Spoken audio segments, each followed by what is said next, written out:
Good morning, good afternoon, good evening, no matter where you are in the world. This is Howie, and I'm here to help you win with money. Today is Saturday, March 19, 2022. Today is the end of week number 11, and this is a great week. If you haven't followed the markets, did you notice that S&P 500 had, I think it's 4 or 5 green days in a row. I don't know exactly. Maybe I forgot. But it was up at least 5%, roughly 5.5% this week. In this video, I'm going to cover my options trades for week number 11. Before we do so, if you're on Facebook, join me in Facebook group Investing 102. This is where you can level up your investment knowledge. So here's the E-Trade transactions. What I do is highlight all the transactions here. Then I come into my Excel spreadsheet and I paste. And then what I do is I will delete all these useless rows, add in some of the missing attributes. And I'll show you what that looked like in a few seconds.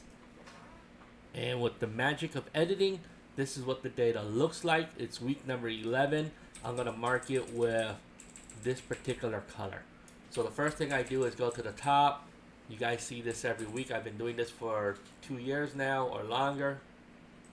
I'm going to come here, scroll down to the current pivot, hit the refresh button, and then just plug in this week number 11 over here so we can track it.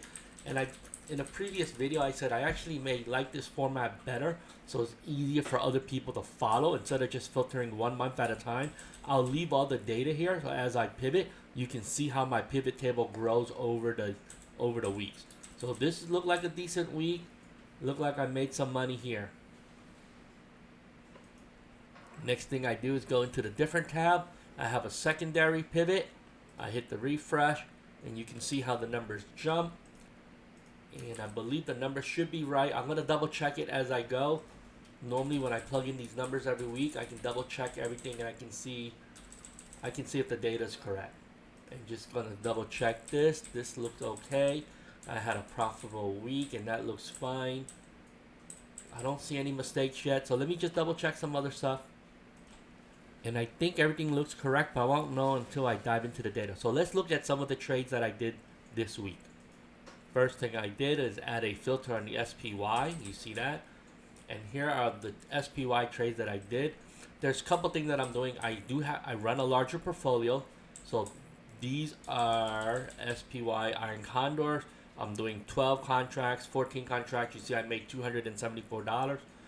But I also do a small portfolio challenge for this year, which I call the 2 free 4. And let's put on a filter there. So for this week, the 2 free 4s, if you look at it, it shows that I did not make any money. Now, why is that? Well, because the credit that it cost me, the debit that it cost me, I closed it for about 90 cents per contract, and I opened a new one for 90 cents.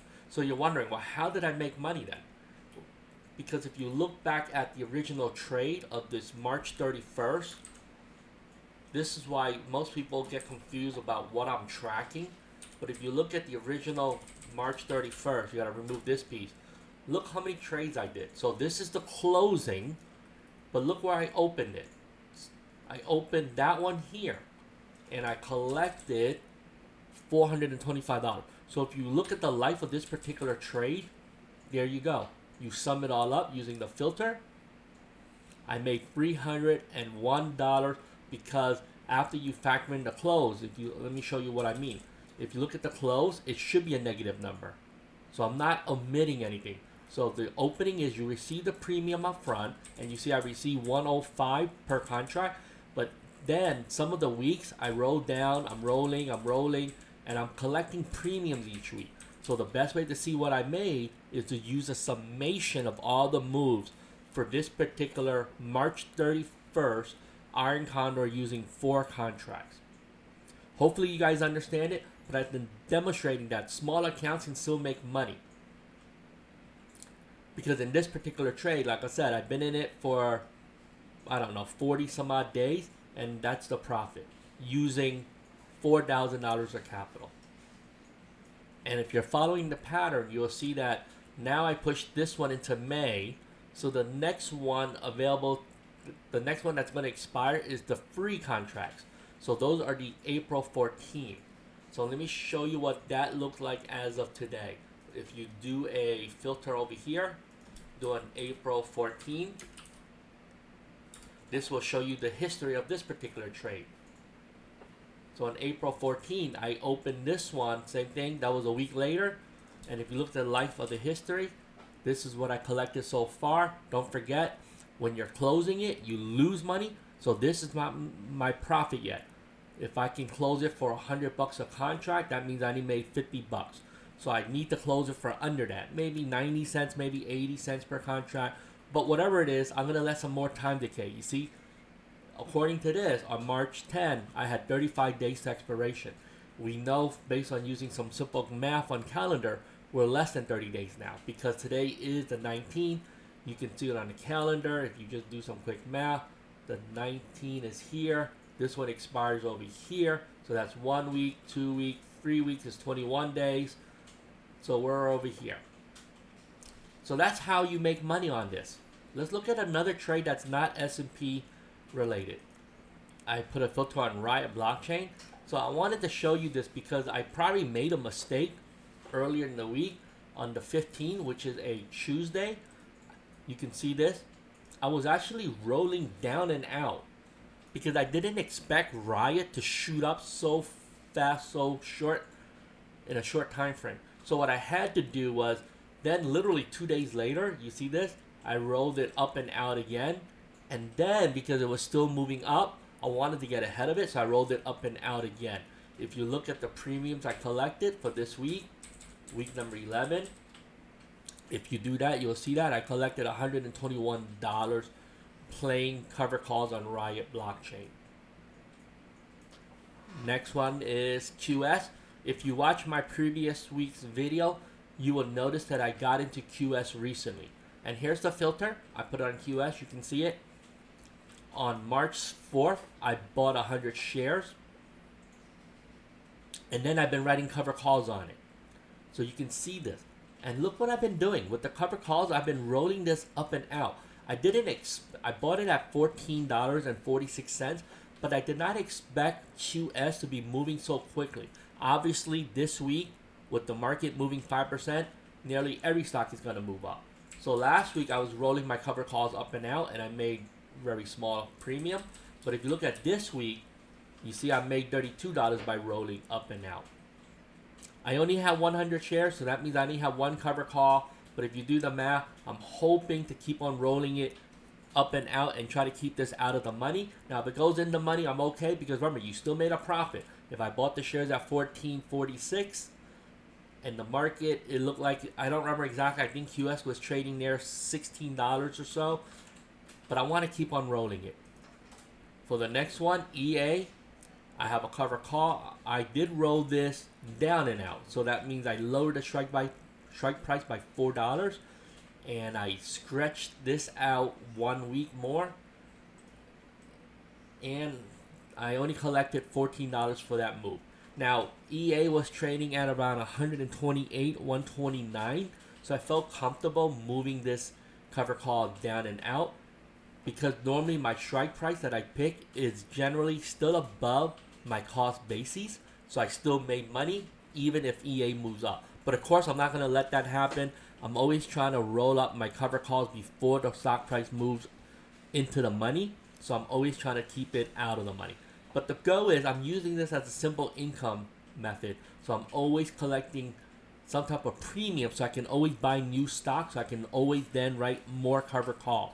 So the strategy I'm doing is, it's not the wheel. It's just, hey, I'm just trying to buy things that I would like to hold for 5 or 10 or 20 years, and then use the premiums to collect more shares. I'm not living off the interest. I don't need to use the dividends or the options premium to pay my rent or anything like that. So I'm using it to build my portfolio much faster than me adding new capital. And a lot of people don't realize that's what I'm doing. I tell people I don't put in 20 or 30 or 40 or 50 grand of new capital. My trading actually funds a lot of my new capital that I use to buy new shares. So the only account that I'm funding new capital into are things like your 401k plan. I do have other accounts outside of E-Trade where I'm funding it with new capital so I can buy more Bitcoin. But a lot of these existing accounts, they grow on their own. They grow because if I own a dividend stock, the dividends get paid and I reinvest in more shares. If I trade options in that account, the options generate a premium. And if I generate enough premium, I then buy another 100 shares of something that I like, and I try to repeat the process. I had a really great week trading this week.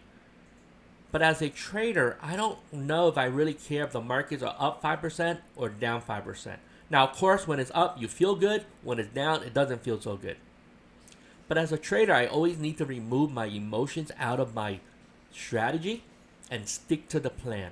And my plan is, regardless if the market is up or down, I'm still going to continue doing what I'm doing. So I'm still preparing for more downside risk. When I'm running my iron condors, I want to be a little bit safer on the put side because I need to expect that this 2-3% or 5% down move may happen in a single day. With that being said, so I tweak my method slightly just to handle the additional risk that I think is still in the market. Now, once this war ends and once everything is easy to predict, I'm going to go back to my normal trading strategy. I'm not going to go super safe. I'll play a delta that I'm more comfortable with. Anywhere between 10 to 15 deltas will be what I normally trade in. But in a volatile market where if you don't want to micromanage your positions, and I don't have time to watch it every minute, so what I do is I'm playing a much safer delta, and I'm playing under 10 deltas right now.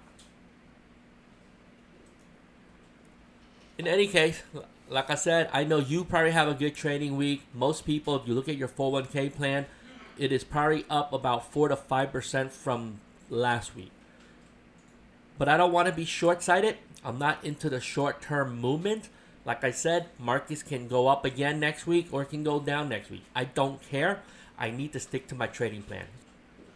In any case, please leave a comment below. Let me know how you're doing in this market. Don't forget to hit the like, subscribe, share this with a friend. Help these videos help other options traders. With that being said, let's do this together. Let's do this $1 at a time. And as always, have a profitable day. Bye-bye.